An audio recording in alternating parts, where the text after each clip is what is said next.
This is Show Up as a Leader, a show from People Forward Network, helping you maximize your positive impact on the world by becoming your best, fully authentic self. Hey, everyone.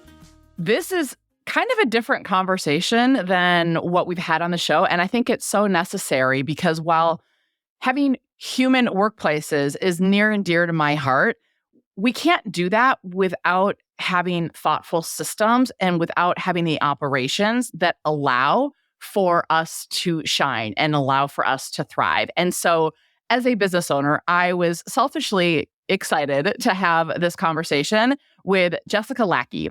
She is a ex-corporate warrior who has turned into a deep business and operations strategist. So she has worked for Harvard Business School and McKinsey and Nike, and she is just a wealth of knowledge. And now what she does is she actually helps small businesses grow and scale in a humanistic way. And so whether you are a business owner, whether you are on a team, whether you work for a small company or solopreneur, or you work for a giant company, there is something in this conversation. You're going to want to listen for her talking about the 4 different constituents that we need to be thinking about and caring for in our business so that we can grow and scale in a humanistic way. We talk a lot about rethinking job descriptions and rethinking how we think about work and categorize work and hire and measure and just all the stuff that you wouldn't think is maybe overly fun, but it's so necessary and insightful. And I think you're going to get a lot of tips that's going to help you maybe rethink some of your practices, refine, level up, and have the people you need to have on your team and in your organization and how to help them thrive. So be ready to take some notes and would love to hear what you apply to your own teams and businesses as you put Jessica's wisdom into practice. All right, Jessica, I am really, really looking forward to this conversation with you. I think probably selfishly because the work that you do is so relevant to where we are as a business and where I am. And so I just want to dive right in, and I'm just looking forward to jamming out with you. So thank you for being here. Thank you for having me and looking forward to the jam session. Yeah, well, so you're speaking my love language when you talk about that you help businesses scale in a human way. And I just love everything about that. And I want to hear more about what that means for you and what does that look like to scale in a human way? So when I say scale in a human way, I really feel like we're always balancing 4 different constituents in our business. We're balancing our clients, our community, our team, and ourselves. And I think scaling in a human way asks the big question about what is the balance for you between those dimensions. Sometimes when we scale, non-human centric practitioners might underpay their team members. They might charge relatively exorbitant prices and not follow up on delivery for some of their clients. There's just bad ways to do it. And I think it's all about getting the balance aligned with your values. Now, that might be someone else's values to do those things, but I think it's how do we balance between all the constituents in a way that it's aligning with you as the business owner. Well, I love that. And part of why I want to have this conversation, not just that obviously I'm a business owner, but for people who are listening, what I see is, I like to extrapolate and pull stuff out. And people who are listening who aren't business owners or who might work for really large businesses, I see like if you're going to scale a project, if you're going to scale a team, if you're going to scale any kind of business, I feel like these principles are really critical. And I think, so often, everyone's like, they look at their growth projections and look at our sales and we're trying to grow here and we're trying to grow in this territory. And, growth is part of business. And I think that, there's growing for the sake of growing, like you want to increase shareholder value. And then there's growing in a conscious way. And so I love what you talk about the 4 constituents, because it reminds me of the total stakeholder principle in conscious capitalism, where we look at all stakeholders as being equal, right? We're not going to, for example, do mass layoffs to balance the books for the, shareholder return. You're not going to do one at the expense of the other. And so I love that you're having people think about that. So talk a little bit more then about how, getting clear with your values, also speaking near and dear to us, because some people don't do that, or their values are a bumper sticker. They're not a lived experience. So they have not operationalized it to get really clear about what that looks like tangibly, behaviorally. What are we doing to actually move that value forward. So talk to me more about how you help businesses or things that we should be thinking about to balance those four constituents well. Yeah, it always starts with, again, like the business owner's vision for themselves and what they like to do in their business. So I'll give you a perfect example. One of my clients, I work with an executive coaching firm, and she, everyone says you should have a 7-figure business. And she's got, she can map the math to get to 7 figures. And as we're getting there, she's like, oh, we're having to hire more coaches. I don't like this. I have to now figure out and put in systems in place to make sure to collect feedback and quality control. Oh, I now need to have a couple of additional people on my team. I don't want to manage people. And so this is where we get to the concept of scale is, okay, well, what is really, like, how does the math work for her type of business model? Does she want to manage people, or does anyone want to manage people? Who are the people that she likes to manage? Like really asking some like fundamental questions about like, what is the business you want to run? Stripping down the concept of, oh, I must scale. A lot of times we think that, it's again, top line, but a lot of times we don't consider the complexity of the number of people that have to be involved in the conversation. You've seen that like chart where there's a line between 2 people and it's 1 line, and the line between 10 people is like 100 lines. And that's the amount of communication you have to manage. But we also don't look at the profit. So I help owner, a lot of times you put more on the top line and you have a whole lot more expenses to deliver. So it becomes a larger, potentially less profitable enterprise. And so I help people really map out their model. What's kind of the top line? What does that mean for your organization? What does that mean for your profit? What does that mean for the systems and processes you would have to put in place? And is any of this what you want? Well, and I think that last question is critical. Is any of this what you want, right? I think that I think society tells us you must grow, you must grow, you must grow. And, I think about, well, how much is enough? And with so many, and I know that Google's been in trouble, for like becoming a monopoly, like, there's like how much growth, like when is it enough? Like if they're always wanting more, always wanting more.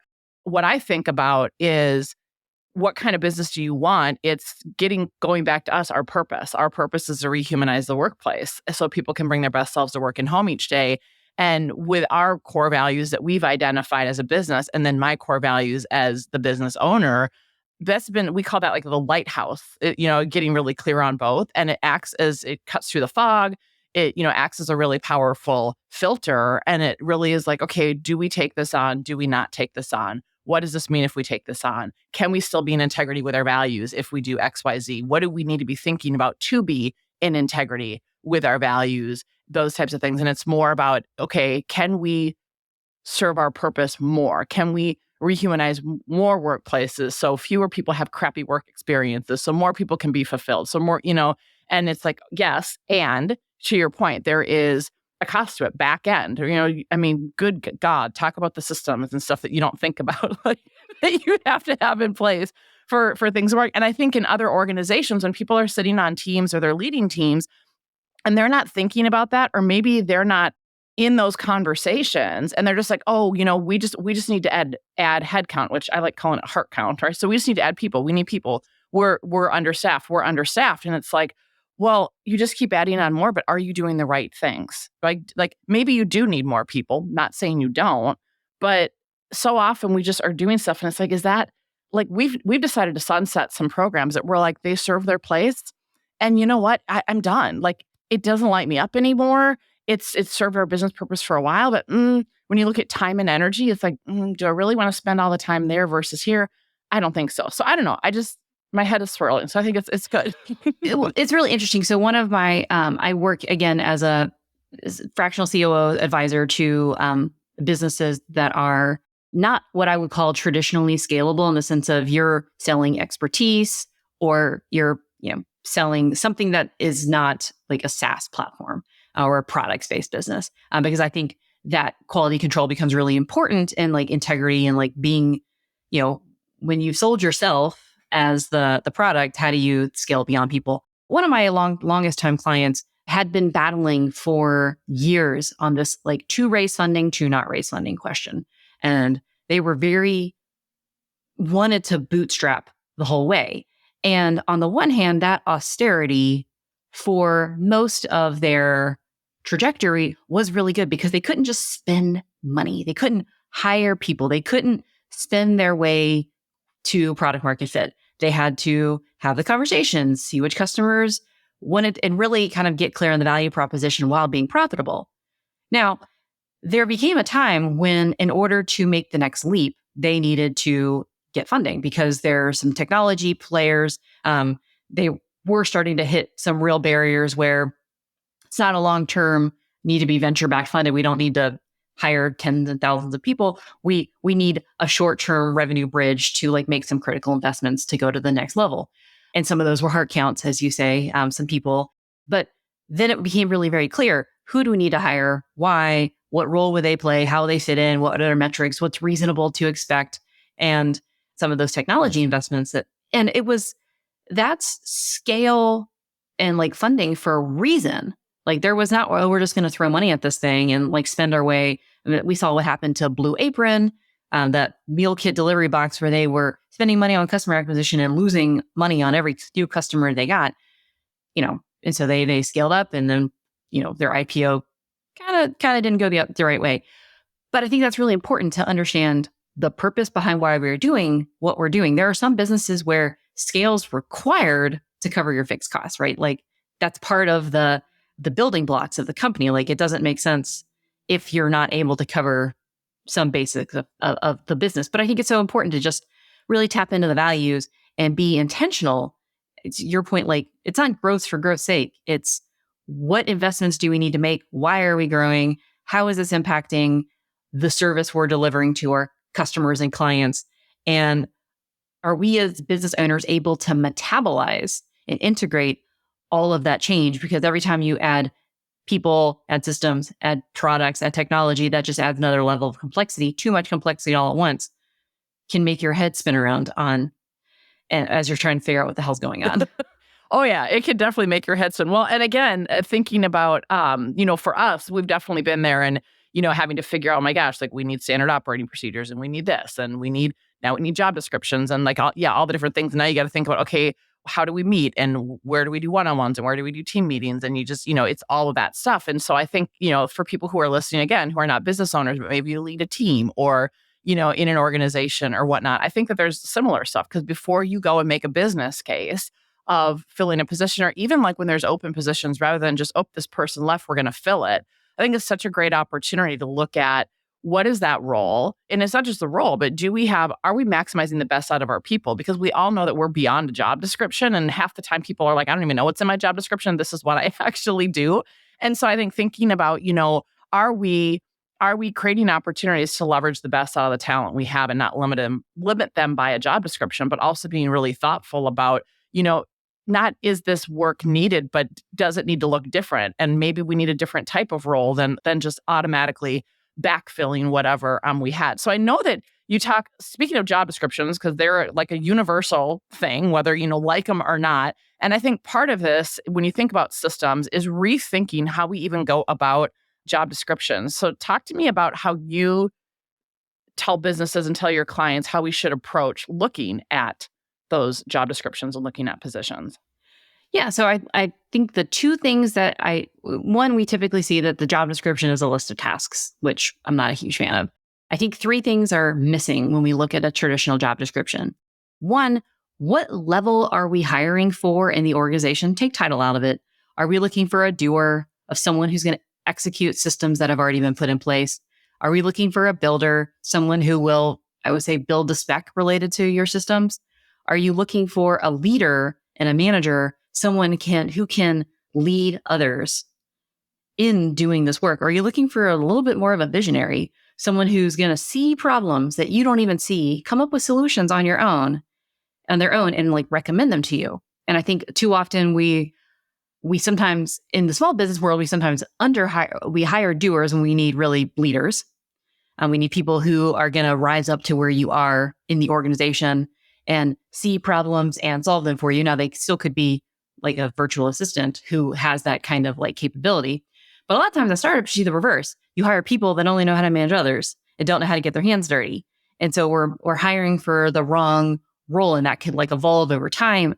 And it can evolve over the time period of an organization. So in corporate, I was brought in almost exclusively to jobs that needed some kind of reimagining. And then I handed it off to someone who could keep it running. I would get bored to tears keeping it running, but I was able to see big picture. And so like, okay, what's the tenor that we're hiring? I think we were talking about working genius. Are we hiring the tactician? It's tenacity, getting the details crossed. Or are we hiring the wonders and the, what's the I? I forget the I. Is Invention. Invention. Are we hiring wonder invention people? Are we hiring tenacity people? Because those are very different. I think what the working geniuses are wonder, invention, discernment, like making order out of chaos, galvanizing, rallying the troops, enablement, and tenacity. And they go from the most visionary to the most detail oriented. And so making sure we hire the right genius. But then I think we also, most business owners, and actually a lot of people in corporate, they say what they're going to do and not when, and not how they're going to get managed or they're going to get measured. And so I think that's how much of their job is day to day doing repeatable things. Because if you're like, oh, they're going to do projects, but like 90% of their time is spent doing repeatable work, then don't hire, then either cut the repeatable work down or, hire someone for projects. And I think those, like the when and the how we're measuring, we just put like, here's this smorgasbord of things, not knowing whether they're the right talent, how much time they're actually going to have for all the things you put in there. Like, is this 20 pounds in a 10-pound sandbag? And then how are they really going to get measured?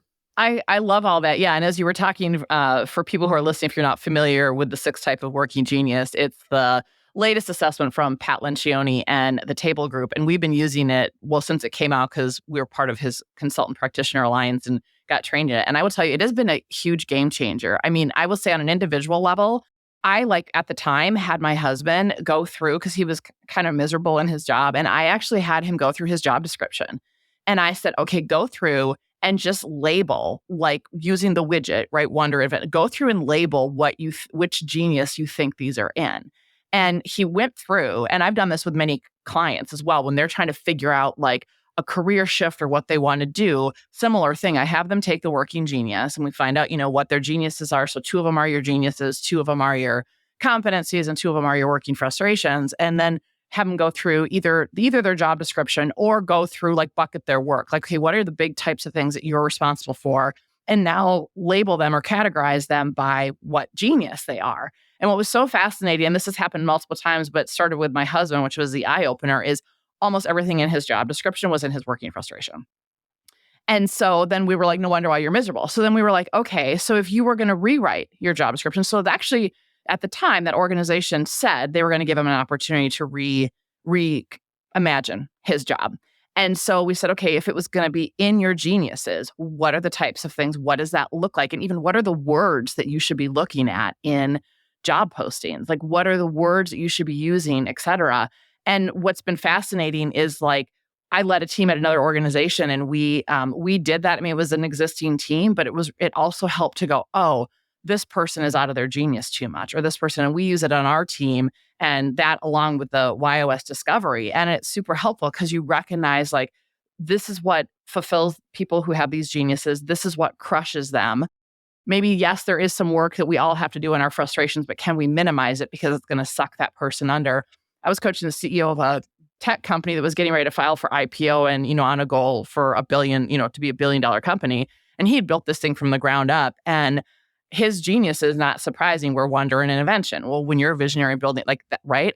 And when we did it, he realized, oh my gosh, his working frustration is tenacity. Well, they had sold to equity, et cetera. And he's like, I have spent the last 6 months in budget meetings with the investors nonstop. He'd been nothing but tenacity. And he's like, I'm about to lose my mind. And I don't think he didn't think, it was like eye-opening. He didn't realize it until he's like, oh, so I love this idea of thinking about, yeah, okay. And then, we're actually using it with some clients to help them with succession planning and to help them with understanding their leadership bench strength. Because I'm like, look, if you've got a leader who their geniuses are tenacity and enablement, not that they can't be effective, but you're going to have a whole lot of development you got to do with them on delegation and letting stuff go, because that's their happy place.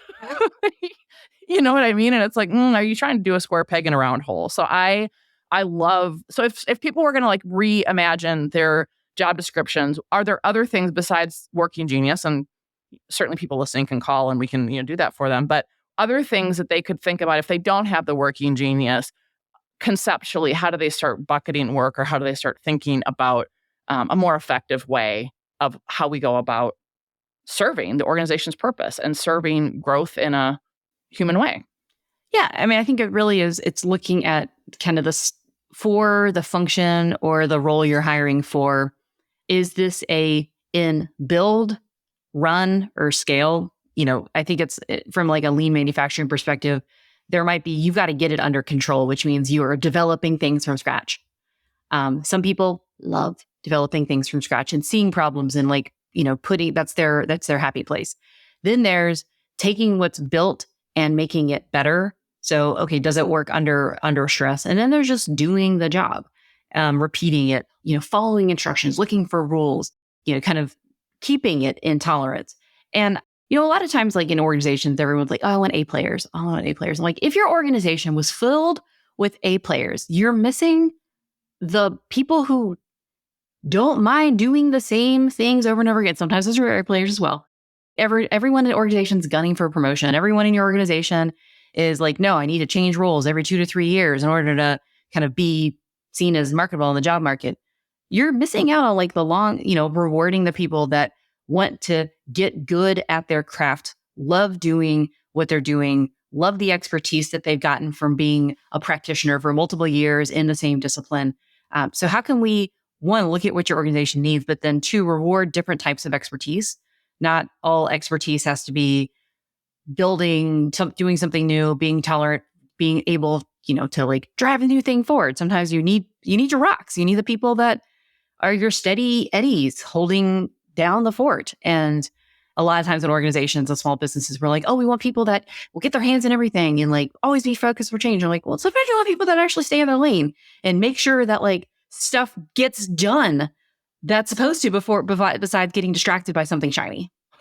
Well, I'm laughing because that's so true. And I think, we can even at our team, like, oh, that's like, no, we need to like stay focused on this, right? Like, oh, shiny object or squirrel or, whatnot. And I think that is so critical. And what came up for me as you were talking, Jessica, is how often, regardless of what the industry is, that, it's the person who is the really good individual contributor, the really good steady Eddie, whatever, and they're masters at their craft, whatever that is. And what do? We promote those people to leaders, and most of the time they don't get developed. But they also sometimes they don't even ask them. Like we have one client, and they identified some people that they really wanted to like groom and be ready to be next leaders in the organization. I'm like, have you asked them if that's actually what they want? Because it's very different, right? Like they're like doing what they're doing, and they may not want to formally lead people.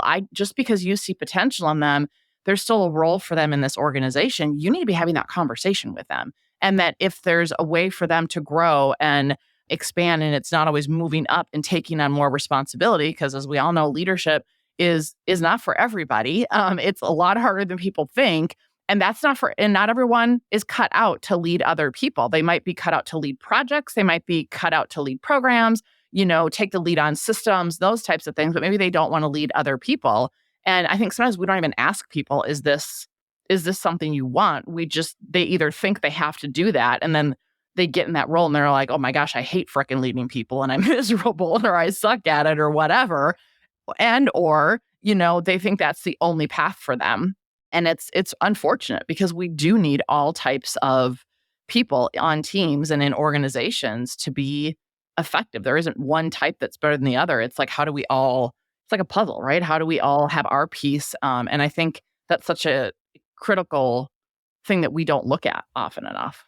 Yeah, I just keep going back to like this, salespeople. So there's the best salespeople in the world who are gifted at sales, and then they get like they're told that the only way to get promoted is to be a sales manager, and then they're not actually interfacing with customers anymore. They're making sure people fill out their CRMs and making sure people fill out notes and like training people on how to do quotas and things like that. And I'm like, you took your the person doing what they love, and instead of being able to promote them to a more of a mentor role or a leads or a sales trainer role where they're training other salespeople, and being a senior leader, but not having to do performance management conversations, like you've taken the genius that is in people and said, oh, the only way to get more money is by doing this thing that you're actually not particularly good at, nor skilled at, nor do you want to do, that's the only way you're going to get progression in the organization. And the organizations that are thinking differently about expert career paths are really doing something pretty unique. Because do you need more managers? Maybe, maybe not. Do you need more experts? Probably. I love that. I love that. Well, and so along the line of like being really clear about what you need and whatnot, you were talking earlier, and I jotted down a note for this that I wanted to circle back to, because I know that we've bumped up against this a lot in our team. And I know a lot of the leaders that we support and our clients bump up against this. And it's you got this laundry list of stuff that you want people to do, or here's all the tasks, or here's all these things, or organizations literally have like 100 projects that are, all in the urgent and important, which we know they can't be. And it's the whole, how do we figure out what we take on, but also be realistic about timing? And so when people are pushing back and saying we don't have enough time or this is going to take longer, I don't think that there's enough, they're kind of quote unquote boring conversations, but I don't think we have enough conversations that is like, hey, if I lead a team or I'm leading others and I just know that this work has to be done, I have no clue how long this stuff actually takes. And if I have team members who are like full of enablement and want to help and sure, I'll get it done or whatever, and then you're frustrated because you're like, well, what the heck? And so like what we've started doing, because we've had a few like, we have our quarterly offsites and we go through our quarter priorities. And then we start to go, okay, now let's be real. Like, and this is not to micromanage. It's, I need to know how long this stuff takes because I have no sense. How long does this stuff take? So we look at the stuff that you're keeping the ship running, that you're responsible for on a regular basis. How much of your time does that actually take? And then that tells us how much time do we actually then have left for focusing on future growth, for projects, for new things that come up. And then that helps us prioritize, okay, we only have this much bandwidth and this is going to take X amount of time. But until we started having those conversations, I think it was people just trying to do like everything. And then we're like, why is this taking so long? Or people were working more hours than is healthy. And so it's like, no, how long does this take? Okay. And now at our Monday touch bases at the start of the week, it's okay, we prioritize for the week. And then we look at, okay, now that we've prioritized for the week and we know how much time the regular basic stuff takes, let's look at how much time is actually available for these other projects that we're working on that focuses on future growth. And let's just be aligned on that. And it has been a game changer since we've started having those deliberate conversations. And it came through heartache of, screwing up and not being aligned and crap not getting done. I mean, it was luckily never to the customer. Like they didn't, it was all back and we're like, like you don't let them see it. But yeah, I just think if we don't have those conversations and you're just like, well, why isn't this getting done? And you're not hearing your people that what I'm responsible for is actually more than 3 people's jobs. Like, it's just crazy. Yeah, I think the pruning function, pruning of projects, there's this concept of friction. Everyone's like, oh, we need to reduce friction. I'm like, well, one, sometimes, yes, you do need to reduce friction. You need to reduce the administrative drag on, we did this thing, we've been doing this thing. Why are we doing this thing? Why are we doing that? How do we make why do we have this meeting again? It made sense when we started it, but now we don't need it. I don't love the whole Shopify blowing up all the email or the meetings thing, because I think, that actually is frictionless. Oh, I'm just going to put a Slack on the message. I'm like, get on the phone and talk to these people. But I think there needs to be, in some cases, more friction. I have a role with any client I work with when we're starting to do a project. I'm like, you are not allowed to start on the project until you have written down what is the objective. What do you think is a nice wireframe for the project? What are some key milestones? What are the resources? And a lot of times then they're like, oh, well, this wasn't that important. I'm like, I know it wasn't that important. But, like a lot, I'm like, if we can't get you to sit down for 30 minutes and brain dump your ideas onto a page that we can get everyone rallied around, how are you going to have time for feedback, for revisions, for, getting this thing out the door? I think the worst thing I see is we take on all these projects and assign them to people, and then they all get bottlenecked because there's no leadership capacity. And I'm like, I know there's no leadership capacity. So, it's like we have to like gate things so they don't end up on the other people's plates until we, that whole concept of like there's 2 costs. There's the cost to put the project on the list, and then there's the cost to actually launch the thing. Paying the first cost is really simple. Paying the second cost is really hard. And so again, like when we're thinking about scaling, how are we consistently removing the wrong kind of friction, but adding in the right kind of friction as we scale? I love that. I love that kind of paradox, if you will. And, what it just brought up for me is, you think about the high performers and they tend to be the go-to people and they get dumped on and go to that, right? Rather than leveling up your capacity, leveling up your bench strength. And so from a leadership standpoint, if you keep plopping stuff on the same fill in the blank people and they're burning out and they're frying, and then they keep going to whatever the next level of leadership, again, those are high performers, but the stress is unmanageable and it's not sustainable. And it's like, no, you've literally got to level up that bench strength. So going back to, you got to know what you need. You got to look at where you're currently at, and then look at how do you actually shore up any gaps, and have people be ready. So we do a process with our clients. We call it a talent review process, but it really is a suite of assessments, which the Working Genius is included. And then we take their guiding principles of leadership, we take their leadership competencies, and we look at how are they doing on those. We have an assessment. We have a small group discussion that's like a whole robust process to create these talent profiles to look at, where is this person and what are their strengths? What are their gaps? What is the next best role for them in this organization, possibly, but what would they need to be ready for it? And it could be they need exposure to this part of the business. It could be they need to learn how to delegate more. They're going to need coaching to get past some self-limiting narrative. They need, P&L exposure. So it's a combination of development plus exposure.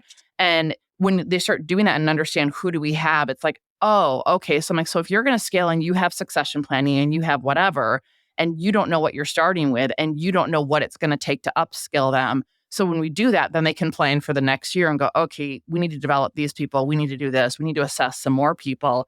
And it's a labor intensive process, but it's hugely insightful. And the people that are a part of it too, they've said things like, I can't believe this is so awesome that the organization is investing this much in me, or that they're seeing potential internally versus automatically hiring externally, or, I've learned so much about myself and all this type of stuff. And so I just think so often we don't take that in-depth approach because it feels too expensive or too labor intensive. But then what happens? We're dumping on the same old people. We don't have the bench strength. And it may not even just be, this is leadership level, but it could be, we have people who are a project coordinator who we need more project managers, or we need more doers, and we need to level up their skills in XYZ area. Or, we don't have enough fill in the blank, truck drivers, warehouse operators. I mean, you could fill in whoever you want. And it's like, oh, so you have to kind of look at both. And it's like, there is a tension there, but it's necessary.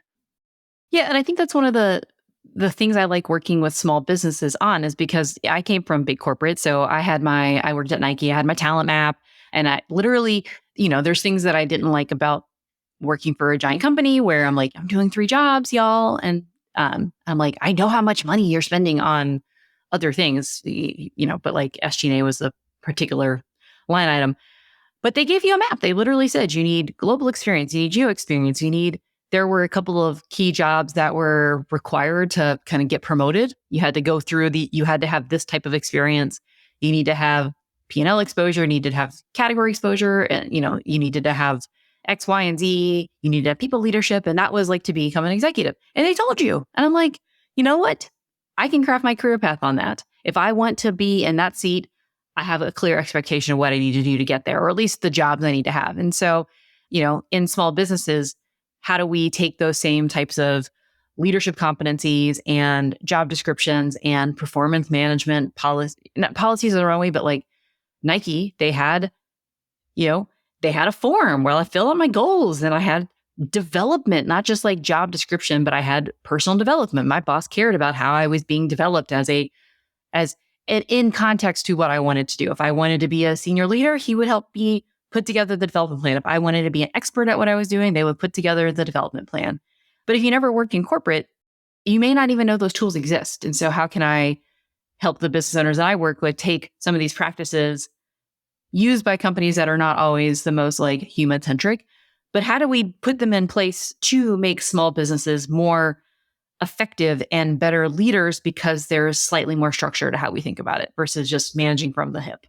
Well, yeah. And while there is, in large companies like, Nike and others, there's a level of complexity and red tape that is almost painful at times, right? So they can be unnecessarily overly complex and, and systematized, if that makes sense. But I also think, yeah, when we get down to, smaller companies, mid-sized companies, there's where things fall apart is because they don't have some of those systems. They don't have some of those tools. And it starts to create challenges. It starts to create headaches. It starts to, you're at huge risk. Somebody goes on vacation. Somebody gets sick. Something happens to them. And who's the business continuity 101? Who's the backup? We've even experienced this in our own company. It's like, okay, we need to have a couple people trained on similar process. So when someone is out of the office, they can truly be out of the office and this person can fill in and vice versa. And it's like, oh, and then people are just like, thank you for I can unplug versus, no, you're always on and then you're stressed out and you're burned out. And it's like, this doesn't work so well. So I love everything you're doing. I love that you're taking principles from, these larger organizations and helping smaller businesses tend to them. And again, I think, whether the people listening are actual business owners or you are on a team or you lead a team, these are kind of universal concepts where people get so frustrated and stressed and burnt out in their work. And it doesn't need to be that way if we could just think about it in a different way and have some intentionality rather than just doing the same old stuff that's been done for 30 years that just because it's been done doesn't mean it needs to keep being done. Well, so with that, I want to turn the tables just a little bit. So speaking of scaling in a human way and the human part of it, one of the things that I am passionate about is normalizing the messiness of being human. And I know that whether you are a business owner or a leader or an individual contributor or whatever, it is part of the human condition for us to get in our own way and have, head trash and tell ourselves stories that keep us safe and small. And I think when we're in that space, we think it's just us. We listen to a podcast with someone and we create a narrative of, oh, they have it all figured out and it's not them. Like, no, newsflash, it's part of being human. So with that, Jessica, I would love it if you would be willing to share what is a self-limiting story that you still tell yourself sometimes? And when it shows up, how do you move beyond it so that you can still show up as a leader and have the impact you want to have in your life? Yeah. So as a manager, I always say, like, please never tell your people we need to talk or I need to talk to you because, I worked in consulting at the beginning of my career. And when someone said, I need to talk to you, like at that point in time, like 99% of the time I had like made an error in the analysis or something. Like there's something wrong. And it was like it was never malicious, but it was always like, you get the pit in the stomach of like, oh shit, like I've done something wrong. And even with some of my clients now, like I'll get like a message like, hey, I need to chat. I need to talk to you. And my brain still goes to, oh my God, am I doing good enough job for my clients? Like sometimes I think I'm very good at my job. And also sometimes I'm like, am I doing enough for my people? This is where we all, like as a service provider, like I care so much about my clients that I want them to always be successful. And sometimes you get the message and they're like, oh, we just needed to reschedule a meeting. I'm like, oh, that's what it was. But I was really early on in my kind of going freelance. I would get this a lot. Like I didn't know the rules as much. I didn't know the expectations. Like I came from like corporate consulting and things like that.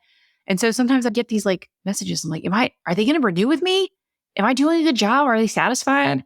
It's sometimes really hard to tell especially when there's no organizational signs and markers of success when you're on your own. So those are some of the limiting beliefs that I have. Like, am I qualified to do what I'm doing? I think yes. However, it's really weird now. This is totally off topic, but I'll go to the doctor's office now. It used to be that the doctor was, 20, 30 years older than me. And I was the 20-year-old. And now I go into the doctor's office and they're my peers age wise. And I'm like, oh, wait. Or they're younger than you and you're like, oh my God. Yeah. And then sometimes like we just get caught up in the patterns of, thinking I'm a 22-year-old walking into my first big girl job. So those are, it doesn't ever go away. You start to, recognize signals of signal instead of noise. But the mind trash, I don't think ever really goes away. Yeah. Well, I will say, I don't think it ever goes away. I think we just get quicker at recognizing what that is and then being able, once we build the skills to move past it, right? So it's like, oh, there's that story. Nope, I don't have to listen to you.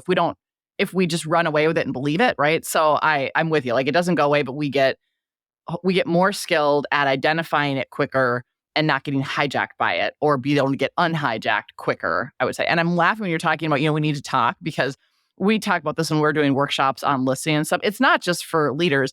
like your spouse, kids, we now with our son will say, hey, can you come downstairs? I want to talk to you. You're not in trouble. We want to figure out dinner. But he has said it's so helpful that you do that because our brains fill it in with story. And, when you get a text or whatever, or you get a meeting invite and you don't know what it is. But again, if someone says to you, hey, can I talk to you? It's like we go to, oh my gosh, I'm in trouble. I screwed up, something like that. And so people stop doing that and say, hey, whatever with your kid, like, hey, I just want to talk to you about whatever, or can I get your feedback on XYZ? Or it could be, hey, when you have a minute, I want to talk to you, but I want to talk through feedback on blah, blah, blah. At least and you're not making crap up in your head. So there's my little plug to people. Stop doing that. And never put on like a 15-minute meeting sometime during the day on a Friday with no explanation, because that only means one thing in corporate world. Yeah. Yep. It means you're getting let go and people are going to freak out. Yes. Hands down. Don't do that. So love it. Okay. Well, are you ready for quick questions? Yes. Okay. Fill in the blank. Living authentically is the most important calling we have in life. Yes. Mic drop. Love that. When the world is presenting an opening, but you don't feel like showing up as a leader, what do? I look at the alternatives. Is there a different door that I should be walking through? Nice. Yeah. Right. I like it. What is something people would be surprised to know about you? I pull tarot cards in sessions for my clients. Shut the front door. Oh my God, I love that. I've never heard that before. That is awesome. All right. What's your favorite go-to movie? Oh, I don't really have a go-to movie. My go-to TV show is Gilmore Girls. All right. There you go. Go-to show. That works. Well, what's your go-to song? You're asking me such hard questions about go-to songs. So this sounds like so weird. There's this TV show called Outlander, and it's the theme song from Outlander. It's like it's an Irish or a Scottish background music. Nice. I like it. Hey, it goes along with tarot cards or something. It does. Yes. All right. What is something you can't live without? My dog, Logan. Oh, what kind of dog? He is a rat terrier, Pekingese Pomeranian, and he just tore his little doggy ACL, so he has to get surgery. Oh, and poor buddy. I know, poor buddy. It's right. Oh, we have 2 Cavapoos. I love my 4 kids. So, what is something in your ordinary daily life that makes your heart happy?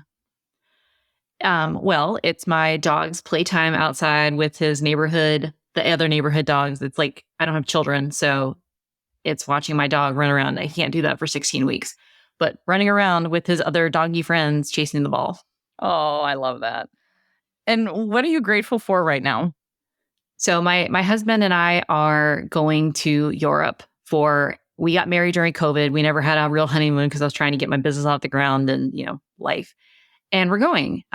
So I'm grateful that I have a job where I can take some time off. It's the longest I will have not worked since I was 25.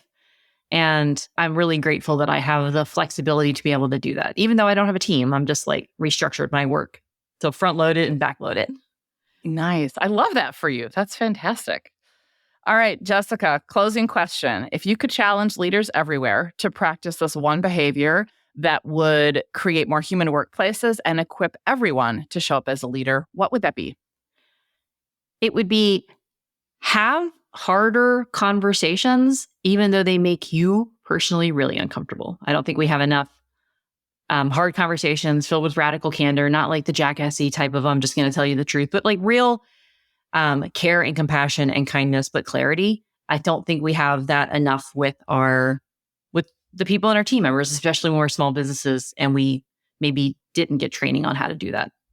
Well, I will tell you, I don't know, I'd have to do the math, but I would bet you that somewhere between 50 and 75% of the leaders that we work with are working at getting better at growth feedback conversations because we're not taught that. And so I think that's very wise. So thank you. Well, Jessica, thank you for the work you do. Thank you for giving me stuff to think about as a business owner and our audience, again, whether they're business owners or not. But I love what you're doing. And I love, bringing the humanness into it because it can become such a numbers game. And I'm just really, really appreciative and grateful for you and grateful for this conversation. I'm Rosie Ward, and this is Show Up as a Leader. To learn more, head over to peopleforwardnetwork.com and, of course, hit that follow button.